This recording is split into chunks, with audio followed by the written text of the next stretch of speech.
ஐஷா சேனலுக்கு உங்களை வரவேற்கின்றோம். கண்ணுக்கு தெரியாத எதிரியை கூட கண்காணாத தூரத்திற்கு விரட்டி அடிக்க எளிய 3 பரிகாரத்தை தான் நம்ம இந்த பதிவுல தெரிஞ்சுக்க போறோம். ஐஷா சேனலை சப்ஸ்கிரைப் பண்ணிக்கோங்க, பக்கத்துல இருக்கிற பெல் ஐகானையும் பிரஸ் பண்ணிக்கோங்க.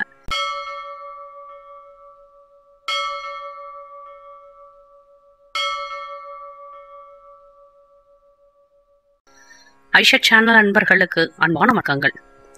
இந்த உலகத்தில் எதிரிகளுடைய சூழ்ச்சியிலிருந்தும் நம் மீது பொறாமைப்படக்கூடியவர்களுடைய கண்களில் இருந்தும் தப்பிப்பது அப்படின்றது ரொம்பவே கஷ்டமானது. இவர்களுக்கு மட்டும் பணம் எங்கிட்ட இருந்து வருதுன்னு தெரியல என்று பெருமூச்சு விட்டாலே போதும், வந்த பணம் எல்லாம் வந்த வழியே திரும்பி சென்றுவிடும். வியாபாரத்துல கொஞ்சம் முன்னுக்கு வந்தால் எதிரிகள் தொல்லை தாங்கவே முடியாது. இப்படிப்பட்ட பிரச்சனைகளிலிருந்து விடுபடுவது எப்படி அப்படின்றத நம்ம கண்டிப்பாக தெரிந்து கொள்ள வேண்டும். ஏன்னா நம்மை சுற்றி இருக்கக்கூடியவர்கள் அனைவருமே நல்லவர்களாக இன்றைக்கு இருப்பது கிடையாது. இதற்கு மிக எளிய பரிகாரம் துர்க்கை அம்மனின் பாதங்களை சரணடைவதுதான். கெட்டதை அழிப்பதற்கு அவளை விட்டால் வேற யாருமே கிடையாது.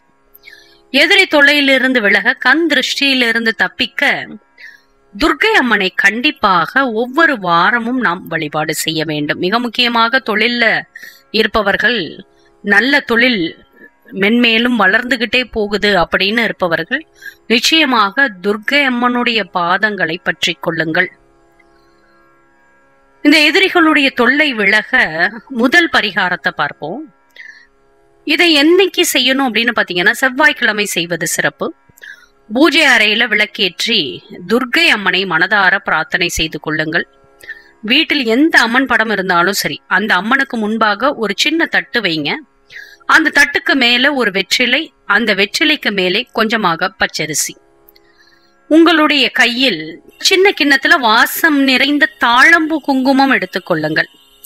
இந்த குங்குமத்தை எடுத்து அந்த பச்சரிசியின் மேல் போட்டு அர்ச்சனை செய்ய வேண்டும். ஓம் துர்காயை நமக என்ற மந்திரத்தை சொல்லி அர்ச்சனை செய்யுங்கள். 27 முறை இந்த மந்திரத்தை சொன்னால் போதுமானது. கொஞ்சம் கொஞ்சமாக குங்குமத்தை எடுத்து அந்த பச்சரிசியில போட வேண்டும். மந்திரத்தை சொல்லி முடித்துவிட்டு கற்பூர ஆரத்தி காண்பித்து துர்கா தேவியை மனதார வேண்டிக் கொள்ளுங்கள்.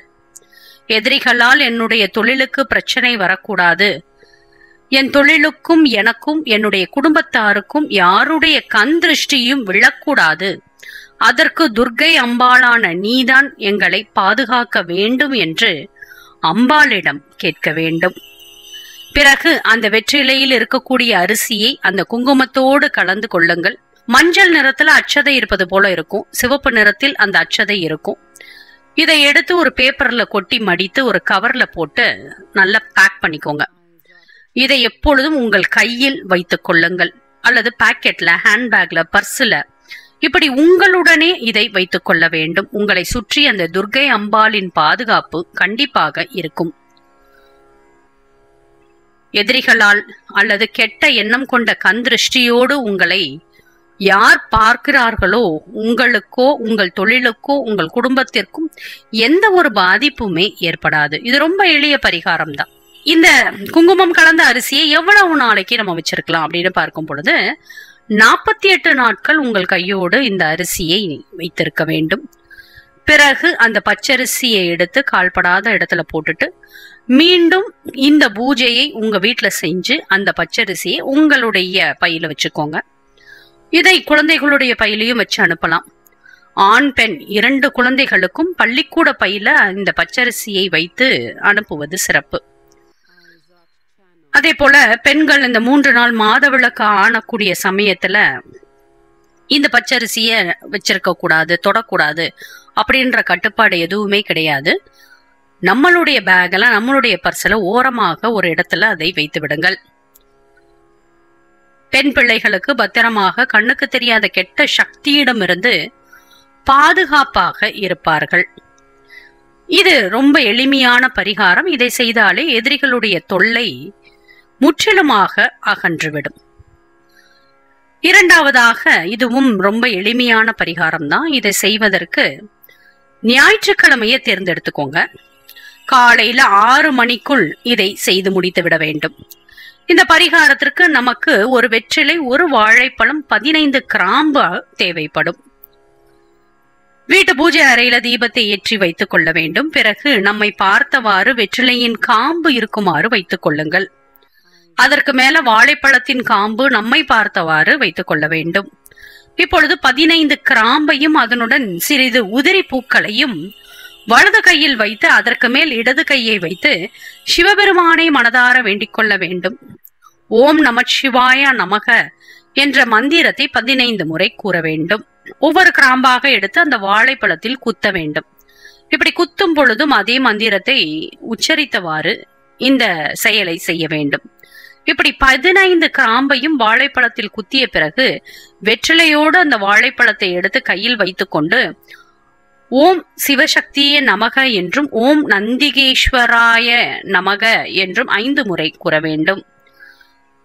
பிறகு ஒரு துணியில இந்த வெற்றிலை வாழைப்பழத்தை வைத்து ஓடுகின்ற தண்ணீர்ல போட்டுவிட வேண்டும்.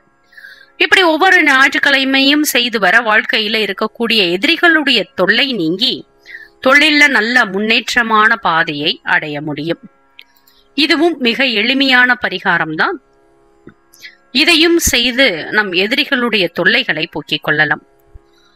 அடுத்தபடியாக இந்த பரிகாரம் செய்வதற்கு எல்லா நாட்களுமே பொருந்தும். எந்த நாட்கள்ல வேணுமானாலும் நம்ம இந்த பரிகாரத்தை செய்து கொள்ளலாம். ஒரே ஒரு நல்ல முழு வெற்றிலையை காம்புடன் எடுத்துக்கொள்ள வேண்டும். இதில் கொஞ்சமாக விபூதியை வைத்துவிட்டு ஒரு தர்ப்பை புல்லை நெய்யில் காட்டி எரித்து கங்கை விபூதியில் வைத்து வெற்றிலையை நன்றாக மடித்துக் கொள்ளுங்கள். இந்த வெற்றிலைய ஒரு வெள்ளை நிற துணியில வைத்து முடிச்சாக கட்டி பிறகு உங்கள் குலதெய்வத்தை மனதார வேண்டிக் கொண்டு இந்த முடிச்ச அப்படியே உங்களுடைய ஹேண்ட்பேக்ல, பர்ஸ்ல, உங்களுடைய பாக்கெட்ல வைத்துக் கொள்ளலாம். எப்பொழுதுமே இந்த முடிச்சானது உங்களிடம் இருக்குமாறு பார்த்து கொள்ள வேண்டும். இந்த வெற்றிலை முடிச்சு உங்களிடம் இருக்கும் பொழுது உங்கள் முன் வந்து நிற்கக்கூடிய எதிரியின் மனநிலையை மாற்றிவிடுவதோடு உங்களின் எந்த ஒரு முயற்சியும் தடையில்லாமல் வெற்றி அடையும் என்பதில் எந்த விதமான சந்தேகமுமே கிடையாது. எதிரிகளை நினைத்து வருத்தப்பட்டு கொண்டே இருந்தால் எந்த ஒரு காரியத்தையும் நம்மால் வெற்றிகரமாக முடிக்க முடியாது. எதிரிகள் நம்மை தொந்தரவு செய்யாமலும் எதிரிகளால் நமக்கு எந்த விதமான துன்பமும் ஏற்படாமல் இருக்கவும் அவர்களால் எந்த விதமான பிரச்சனையும் உண்டாகாமல் இருப்பதற்கு இந்த சின்ன சின்ன பரிகாரங்களை செய்து கொண்டு நம் வாழ்க்கையில முன்னேற்ற பாதையை நோக்கி செல்வோம். மேலும் இது போன்ற தகவல் அறிய ஐஷத் சேனலை சப்ஸ்கிரைப் பண்ணுங்க, ஷேர் பண்ணுங்க, உங்களுடைய கருத்துக்களை எங்களுக்கு பதிவு பண்ணுங்க. நன்றி, வணக்கம்.